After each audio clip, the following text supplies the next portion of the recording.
welcome to the Gathering Greenhouse. I forgot to shut the door.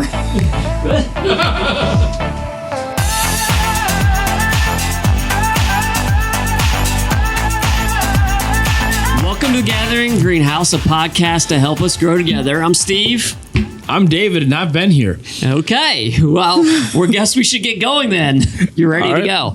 Yeah, we're ready. And you have your red shirt on, which means you're in a good mood, right? No. Okay, it has nothing to do with that. No. I don't really. Red looks great on you, though. I don't really have moods. Oh, you don't? No. Did you just have a mood? Yeah. You have a mood. Yes. Do you know if you say mood backwards what it spells? Doom? That's right. Don't forget it. Okay, I won't forget that. I'll make a mental note of it. So, welcome back, because you were gone last week, and then I was gone the 3 podcasts prior to that. Did you have a good trip? We were just gone for a couple of days, but yeah, we had a good trip. Mm-hmm. Yeah. I had a good trip, too. Thanks for asking. I didn't ask. You already talked about it on the podcast last week. Oh, you listened. That's cool. Yeah. Okay. Well, of course, I always watch podcasts. Okay, good. Yeah. I keep clicking like as many times as I keep can. doing the little like thing go up, like a bubble.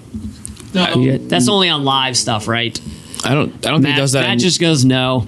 I don't think it does that on YouTube at all. It just you got the thumbs up guy, right? I was thinking it fills with color, or it goes like. I was thinking Facebook, but we don't. Well, no, this is on Facebook. It is, but it's linked to YouTube, so it's different. Yeah. All right. Well, I thought it would be fun just to start out with an opening question, kind of posing what get your thoughts on it. But we have the first presidential debate coming up on Thursday. Mm-hmm. I think it's probably pretty anticipated, because I didn't think it was going to happen. Did you think that they were going to debate? It seemed like last time they just avoided that as much as possible. Well, that was COVID. Yeah. So right, but didn't they eventually get together and do one? You don't remember the 2020 debate? No, I don't remember. 2020 is a little bit foggy, but I thought they got together in some outdoor setting, and they spaced them further apart. They just had big plexiglass dividers. You don't it was the first debate was the angry debate where Trump was just ranting and yelling. I knew you would remember. And then it turned out he actually had COVID during the debate. Is one side effect of COVID to be angry? Well, I mean, I don't know with him. One side effect of everything is to be angry. Yeah, to get angry. So, and then the second debate was a little bit different, but the first debate, it was just he kept interrupting and yelling, and yeah. Reminds me of a joke. What's the joke? Knock, You're gonna knock. say who's there? Interrupting cow. Moo. Cow. Yeah, that does. It reminds me of that too. Yeah. Yeah. All this is coming back to me. I got another good knock joke. Because he was kept interrupting. I have another good knock joke. Okay, you start this one. Knock knock. Who's there? I don't know. Yes, that's a good one. If you liked more on knock knock jokes, click subscribe below. No. Okay, never mind. Yeah. So my question to you is what would you like to hear them say, or what would you like to see at that debate? Where are your expectations? I am under absolutely no illusion that anything beneficial will come out of the debate. Okay, you don't think anything? Absolutely not. Okay, could you explain? Yeah, but why? It is absolutely must-watch TV. Right, it is. So why? Because you think that they're going to come into it with an agenda, or why do you think there's nothing as good that's going to come out? We know who they are. Yeah. We know who both of them are. We know what they're going to do. We know what they're going to say. They're going to say all the old same stuff. I don't think we'll learn anything new about either of them. But you don't think there's someone, that they're listening to behind the scenes and saying, hey, this is what you need to say in preparation for the presidential, or they're not going to listen to that, or they're not going to do it?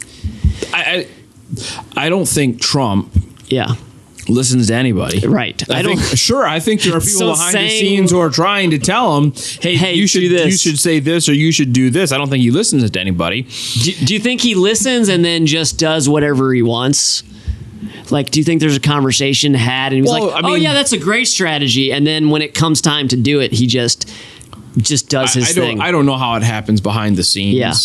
I think he probably hears what people are saying, but he does his own thing. And he doesn't demonstrate wisdom in that regard. Okay, for sure. And I think Biden. I don't know what the deal with Biden is. I just don't know. Does anybody know the deal with it? Mm-mm. Yeah. So there's nothing that you're necessarily looking forward to seeing. I will absolutely watch the debate. Okay. Because I think it's going to be hilarious. And if it's not funny, I'll turn it off after the first 10 minutes because for me, it's valuable for comedic relief only. Okay. So for people watching, what would you say to them as far as like where they should put their expectations or what they should be looking for? Anything on those regards? We don't really get political because, you're saying generally is pick the candidate that's going to do the much good as possible. That's not exactly what I say. Okay. Yeah, well, let's see your view from you. I wouldn't say you have to pick a candidate. Okay. I would say use your vote to do the most good possible for the most people. Yeah. And there may be a time when that may mean using your vote may means you don't vote for either of them. Right. So I don't think you necessarily have to pick a candidate. Yeah. I would say this to those who are watching for the debates. My best advice, I think, would be stop taking this so seriously.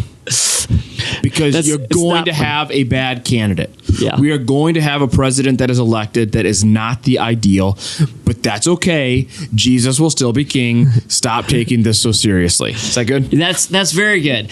It was funny on my end just because you got really serious with it, but your advice is very true. And I think with most things that the president says, that we probably shouldn't take it so seriously because really he doesn't have, like, there's a whole bunch of people who are doing other things. And like you said, that ultimately Jesus is in control. And do we trust him or do we not? Yeah. Because if we do, then we should say that he's going to win in the end. Right. And even when things don't go the way we want, God turns things that aren't intended for good. Yeah. And I should say this. I think there is a world in which a Christian who is with all the right intentions and with, a clear conscience can vote for one of these candidates. I do think that's possible. Yeah. And so I know that, I would encourage every Christian to really on their own do the work, figure that out. What does it look like to use your vote to do the most amount of good for the most amount of people? I think that's the big question. Yeah. And I do think there's a world in which Christians can look at these two candidates and honestly, from a purely pragmatic standpoint, there are two candidates. Yeah. I know there's a third. Right. Is it Kennedy? Kennedy. But he's not going to win.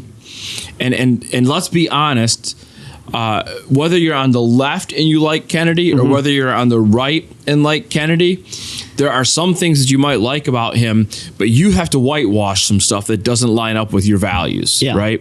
Like the guy is, I mean, he's in a abortion on demand until birth guy. Yeah. So I don't understand conservative Christians who would never vote for a Democrat on that basis, who will vote for Kennedy because he's not Trump or Biden. Yeah. So, I mean, all right. You're going to have to bend somewhere. But the truth is, I mean, you're probably going to anyway. There's always going to be things you like about any candidate. There are always going to be things you don't like about a candidate. So that's why I like that. I'm probably going to misquote you again, but the pick the candidate that does the most good. No. Okay, what is it again? So the part you're getting wrong is that I don't have... Don't pick a candidate. Right, yeah. You don't have to pick a candidate, but... Use your vote. Use your vote. Okay, use your vote. I got it right now. Use your vote to do as much good as possible, not necessarily depending on candidates or what. Correct. Decide what is going to do the most good and then choose that path. Yeah, maybe it's candidate, maybe it's not voting, maybe it's voting for a third party. Right. Use your vote. Yeah, and honestly, what it really probably means is get away from the binary that is the presidential election and recognize that you're voting on a lot more things than that. You're voting in local elections, you're voting on issues. So use that same concept in every election or process for things on the ballot. Look at the whole ballot and figure out how you can use your vote to do the most amount of good. It's not just about the president is going to be elected and he's going to be bad. I feel like I've misunderstood your quote up until right now. I still liked it before because I think that's ultimately what I was thinking, but no, that gives me more depth to it. So if you limit yourself to candidates, you're always going to be using your vote to do something that you don't like. It makes a lot of sense, and I didn't think of it that way. I think my brain was already thinking candidates, so that's the way it went with it. But no, that's a good way to frame it. So I'm going to be tuning in, or maybe at least watching the recap at the end to see what funny things happen. But I plan on watching it. Yeah. I'll watch the beginning. We'll see how it's going. See how it turns out. Yeah. The upside is right now you've got 2 big worldwide soccer tournaments going on. So if the debate's bad, I just put on soccer. Yeah. And when is the Game 7 of the Stanley Cup? Tonight. Okay. I'm guessing you're going to be watching that as well. Who are you pulling for? Oh, Edmonton. Absolutely. Even though you have no like U.S.-Canada rivalry. No, okay, let's be really clear. Okay, here. Matt knows exactly what I'm going to say right now. Because we discussed this at the pool yesterday. Okay. The Stanley Cup should never be south of the Mason-Dixon line. Ever. Ever. So I would never root for Florida. Okay. So I agree with you except one caveat. Nope. Can I give a caveat here? You can, but you'll be wrong. Okay, I'll be wrong. That's fine. Yep. I'm not a hockey person. I never claimed to be a hockey person. Yep. You know way more about it than me and the history and everything. Right. But the only thing I might say is, so somewhere like Florida, I agree, weird that they have a hockey team. They're not a cold climate place. But we all know that Florida is made up of a lot of people from New York, Michigan, Minnesota, Ohio. Okay, so who do you think the people from New York are rooting for? I don't know. They're not rooting for the Panthers or the Lightning. Right. They're rooting for the Rangers or the Islanders. Right. Yeah. Who are the people from Michigan rooting for? But I'm just saying that now they maybe have adopted that team down there because they've no self-respecting Red Wing fan moves to Florida and stops rooting for the Red Wings. Well, it doesn't happen. I may know of one. I know of Red Wings fans who like when the Lightning get good or the Panthers get good, they're like, oh, go Lightning. Go. Yes. No. I'm just saying that you just described the people. You're not a Red I'm not going Wings to call fan. anyone out on it. But you got to love them when they're bad. If they're listening, they're going to know that they good. just got called out. Yeah. Well, I don't know who you're talking about, but I've got friends from Michigan who have moved to Florida. And all right. So it's clear from you want Edmonton to win because you don't want Florida to lose. So the Stanley Cup belongs. Right. The Stanley Cup belongs in Canada or Southern Canada. Okay. Which is Michigan. Okay. Gotcha. And then, is there any... So the only reason I'm really interested in it is because the Panthers were up 3-0. Yes. And I just, as someone who loves competition and rivalry and all that, the thought of a team losing 3-0 is pretty cool. Yeah, there are some who are saying this is one of the most meaningful Stanley Cup finals ever because of all the factors that are involved there. It's just really, anytime there's a Game 7, it's just awesome. I don't care what sport it is. There's a Game 7, just a whole nother atmosphere. Yeah. And the fact that they were up 3-0 and now it's tied that's cool. Yeah. It doesn't happen. It rarely happens. I don't know if it's ever happened. So in a Stanley Cup final? Yes. Okay. There was one. So I guess it's happened 2 other times. I saw some graphic on it. One time they actually got upset. The team that was up 3 actually lost. And then there was another time, I believe. I saw some graphic on like ESPN about it. So it has happened before. I thought it never happened in major sports. Maybe they don't consider hockey is a major sport right, in the U.S. I don't know if they do or not, but I didn't think it had ever happened. But it would only be, NBA and MLB because they're the only ones that do 7-game series. 7-game series. But, all right. Well, there we go. So go Edmonton. And if you're watching, you're hoping for overtime. Yes. Like if you're an onlooker and you don't have a deep rooting interest in either team, you're hoping for overtime. Right. Because there's nothing better than overtime in playoff hockey. Nothing better. Okay. All right. Because it's sudden death? It's sudden death. Golden goal. Okay. Next goal wins. Yeah. And they're never going to change that because, like in the NFL, they did overtime where the coin flip and then Yeah, but the difference is in football, you have alternating possessions. Yeah. In hockey, you put that puck, they put the puck in center court, they fight for it, and then whoever gets it's kind of like the tip-off, right? They put the puck in center court and they fight for it. Isn't that what happens? What do? They do a face-off, right? Yes, they do a face-off. Isn't that what it is? Center ice. Yeah. Yeah, there's no court. Okay. Yeah. What is the ice rink called then? The ice. It's not called, just the ice. Yeah. Okay. That's strange. It's just called the ice. My experience with hockey is from NHL 96 on the Sega Genesis. Oh. Which, did you play that, Matt? did. Okay, we need to play each other. I'm pretty good. I don't want to brag too much. I'm pretty good. I'm pretty good. Yeah. Back when video games were very simple, it was just shoot the puck. There was nothing else involved in it. Yeah. All right, well, we've discussed that, gone on Way enough more rants. than we needed to. So let's talk about something a little bit more about Sunday and about Jesus. Let's All right. change path here. So we're back into Romans, which I listened to it this morning when I went for a run, and great job. You did an awesome job. Well, great on it. job to you for running. Oh, okay, How thank far you. did you run? 3 miles. How fast? About 9 minutes a mile, something So like that. when you're running, Yeah. do you look like you're enjoying it? Yeah, I do. Do you like It's a not- big smile? Like, It's not a serious. Waving to the It's not a neighbors. serious run. okay. I do those like in the I woods. I do those in the rarely woods. see people running Yeah. that look like they're enjoying themselves. So yeah, that's a whole nother rant we could go down. Yep. But I'm sure we don't want to talk No. about that. All right. But, yeah, I Okay. agree So with you. Sunday. Yeah. So Sunday, we did Roman. You used some as the kids ministry say, you use big nerd words on Sunday. Propitiation. Yeah, they're not and my words, they're justification. God's words. Well, yeah. I mean, yes, but you use Just them. say 'em. Okay. Yeah. Yeah. But you use some big words. Well, they were in the Bible. Yeah, it was.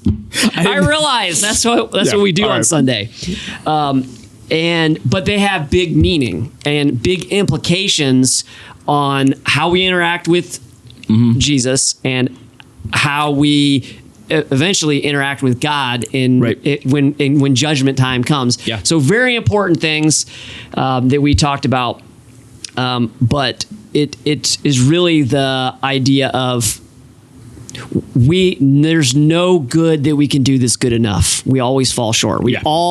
And you brought up the all fall short. What does that mean? All of us. So that's David and I. That's Matt on his cell phone right now. That's all of us. Dave's looking at it. Are you playing Candy Crush? No. He's texting his grandma. We've already put rest to what he's doing. I'm actually catching up on baseball. Okay. He's bored already.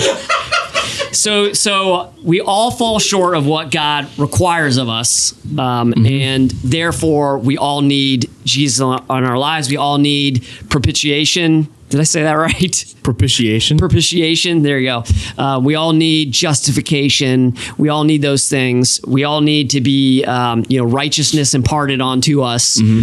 So that was like the big main topics we were going over on Sunday. So this goes right into our question. Did you really mean that?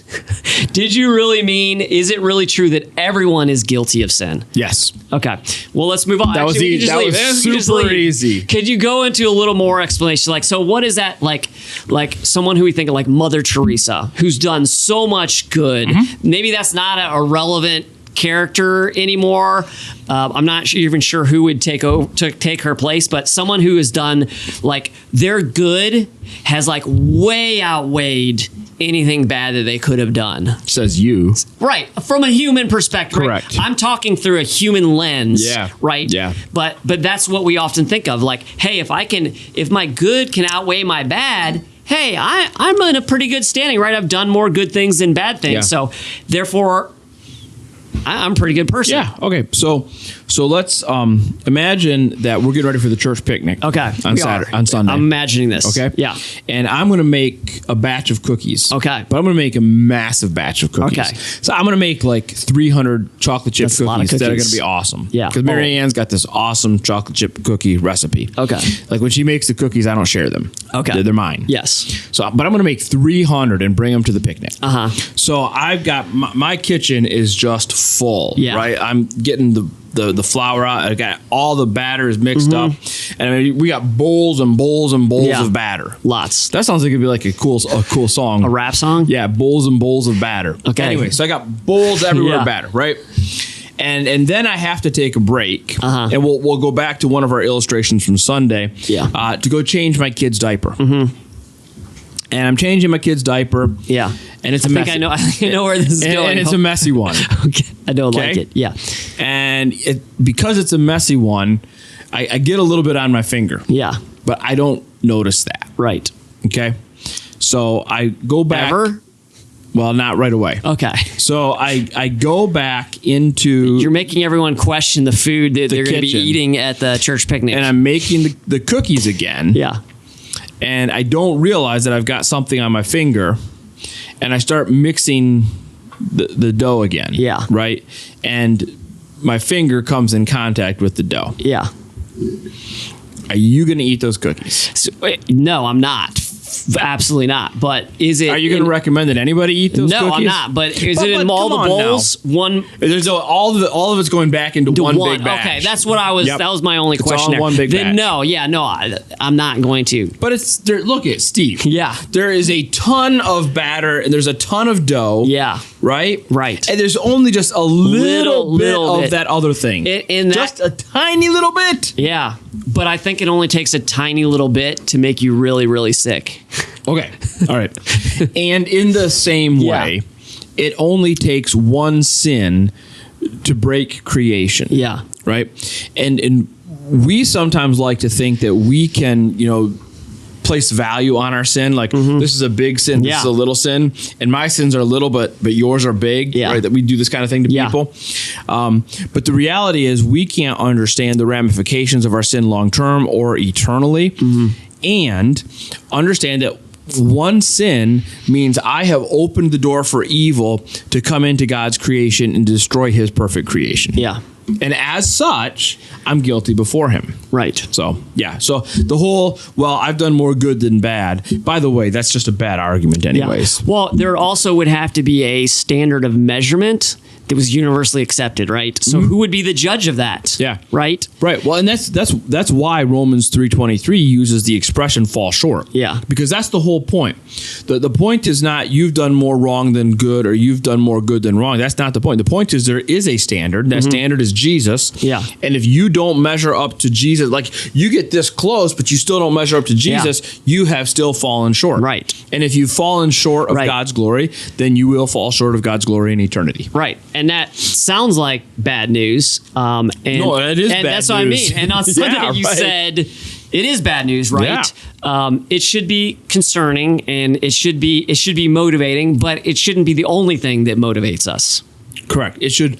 The only way that should be motivating is once we realize we're sinful. It should motivate us to turn from our sin. Right. That's it. Yep. Yeah. It shouldn't motivate the rest of our lives. It shouldn't. And you kind of got into that towards the end as well of letting that go, essentially. Yes. Correct. Yeah. Okay. Shall we move on to another question? I think that's a good we got idea. that one good. Yep. Okay. So next question. Is it wrong for someone to have feelings of guilt, shame, and regret? Right. Is that wrong? Yeah. And so obviously the last question leads into this one because, if everybody is guilty of sin, then shouldn't we all have feelings of guilt and shame and regret? But in our culture today, we kind of look at that stuff and say, oh, no. You should never have those feelings. So I'm going to say it's okay to have those feelings, but you don't want to live with those feelings. So would you say that it should motivate you to do something? So I think that's why we have those feelings. Okay. Yeah. I mean, it's somewhat of a consciousness or maybe this Holy Spirit pointing you in a direction. Yeah. So I think there's a lot of people who've done psychological studies on guilt and shame. Yeah. Right. And most people draw a distinction between the two. They say guilt is one thing, shame is one thing. And I'm not going to try to go into because that's not my thing. I'm not a big fan of that stuff anyway. Right. But there is a difference, I think, between guilt and shame. I think huge generalization here. Guilt generally is associated with the reality of what we've done, and shame is usually how we feel about what we've done and how we feel about ourselves because we've done that. So if I rob a bank, I am guilty. Yeah, that's just fact. I am guilty of robbing the bank, and shame is what I feel about myself now that I'm a bank robber. Yeah. Okay. So if my guilt is rooted in something that I've actually done, that's actually a good thing because it turns me away from my sin, hopefully. And I should feel shame if I've done something that's wrong. Yeah. Now the thing is the guilt and the shame ought to, like you said, motivate me to make a change. Yeah. And once I've made that change, the guilt and the shame should no longer be a part of my life. And I think that's the big point of Romans 3 as you get into verses 24 and 25. It's like you don't have to carry that guilt and shame of falling short because Jesus has covered it. That's propitiation. Yeah. And Jesus has taken it away. He's removed it. That's redemption. And because Jesus has propitiated and redeemed you, God has declared you to be justified. And if you've been declared by God to be righteous, which is justified, then you don't need to carry the guilt and the shame anymore. Right. So yes, we should feel it. No, we shouldn't hold on to it. Okay. Well, that's good. And that's, I mean, I think that it gives us some kind of understanding of where we stand with God too. And when we go over that of like, hey, like it's this, oftentimes there's like these concepts that are Bible that like, it's not, you hear two sides of it. You hear verses that talk about you should react this way and then you should react this way. And they're in opposition of each other. And it's almost like, or you should probably say they're paradoxical. They're paradoxical because opposition, I don't think is the correct word. They're paradoxical of one another.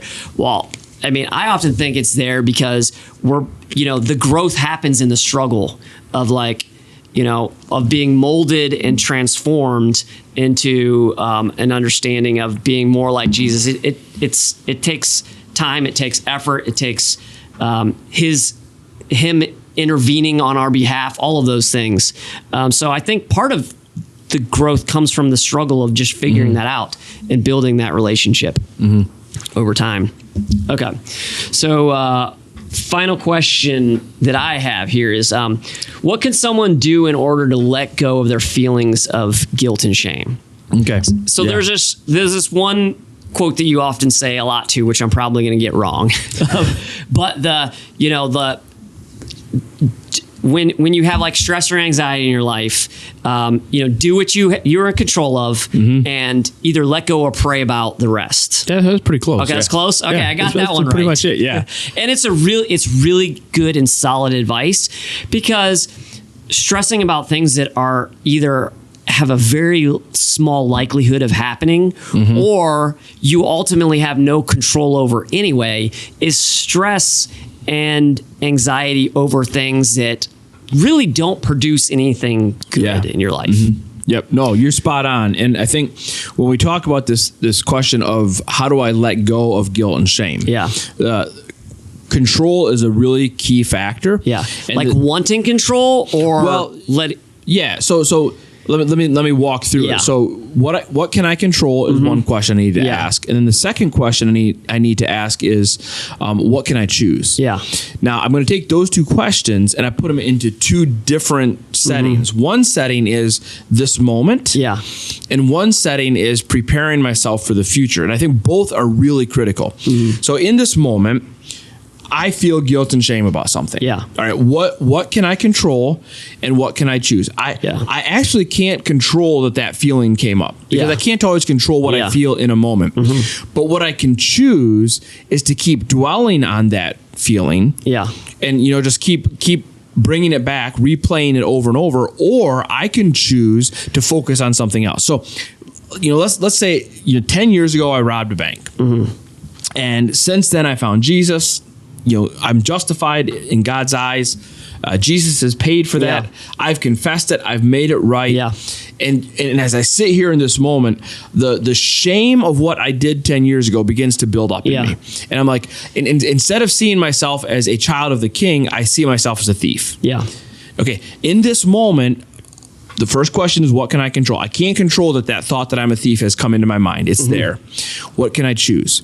So I'm going to say, you know what? I'm going to choose, instead of replaying what I did 10 years ago, instead of replaying, I'm a thief, I'm going to stop myself and I'm going to say, you know what? I'm going to start quoting verses to myself to remind myself of who I am. I am justified. I am sanctified. I am a child of the King. I am adopted. And I'm going to choose to remind myself of those things. So that's in the moment, right? Yeah. Now, the second piece of this is really critical. Yeah. Because when you want to deal with guilt and shame, if you only live in the moment, you'll always be dealing with the same issue. Yeah. So you also have to worry about preparing for the future. And here's where I say, I've got to remember to fill my mind with the truth about who God has made me. Right. And so this is one of the reasons why reading your Bible every day is so important, is because it's preparing you. Yeah. And the more I fill my mind with the truth of who God says I am, the less I'm going to have to deal with those out of control feelings of guilt and shame that come back. So in the moment, what can I control? What can I choose? And then also for the future, what can I control? What can I choose? I can always control what I do. Yeah. And I can always choose to fill my mind with what is good, what is pleasant, Philippians 4, rather than with, who the devil is trying to remind me of what I used to be. So I completely agree with that. Well said. Great. And I think it's why it's important to, like you said, read the Bible regularly, but also have others, like if it's something you really personally struggle with, that to have systems in place or things in place in your life, or work on those things all the time, not just when you have those feelings. Yep. Because the more you can build up the ability to have of things in place that can help you logically think through it, or someone to talk to when you have those feelings, the more that you have of people in your life who can speak wisdom into it, and all those other things that you can do, the better you'll be. You can't just say, well, when I have these feelings, now I'm going to deal with it. Yeah.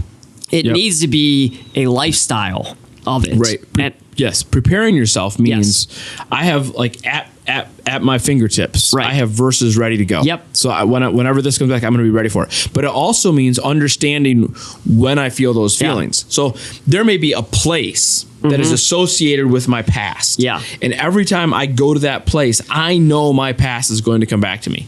So I need to either avoid that place or prepare myself when I know I'm going to be in that place, and say, before I go here, I'm going to remind myself of who I am in Christ. Yeah. So I think that's what preparing for the future is really important. Yeah. Absolutely. All right. Well, thanks for joining us today. Until we meet again, we will be back discussing Romans next week. Probably. And enjoy the debates, but don't take them seriously. Yeah.